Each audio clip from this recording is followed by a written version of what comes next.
In the lesson on the cell theory, we learned that all living things are composed of cells. In this lesson, we'll just do a quick introduction to the components of cells.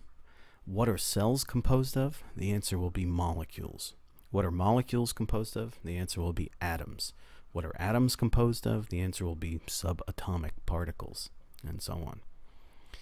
Now, because atoms and molecules are so small, remember cells are microscopic, and so the parts of cells, molecules, are even smaller. We can't see them, so it's helpful to introduce cells and atoms by thinking about scale.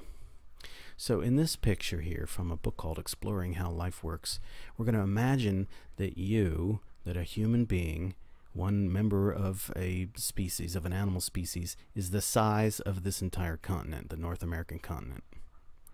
So imagine your body were the size of this continent.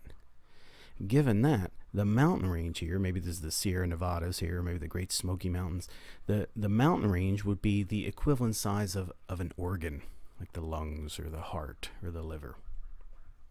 So up here we have, like, say, now we're kind of zooming in a little bit, so the mountain range would be like an organ. So your body is the continent, the mountain range would be an organ. And what are organs composed of? Well, we know they're composed of tissues, which themselves are composed of cells. That would be roughly the size of this big ship. So the cell would be the size of a ship. Remember, your body is the size of the continent, the mountain range is an organ, and a big ocean liner would be the size of a cell. Well, the cell has structures inside of it. For example, it has the nucleus, and we saw chloroplast in a plant cell. So let's imagine now that the tractor trailer out here would be like the size of the nucleus, right? So the tractor trailer will easily fit inside the cell, or maybe this could be a chloroplast. So we'll call this sort of a molecular structure, a large molecular structure that is inside the cell. Well, if we're going to go with the nucleus, inside the nucleus would be DNA. Now that would be represented by our cat standing next to this person, and there they are on the dock right there.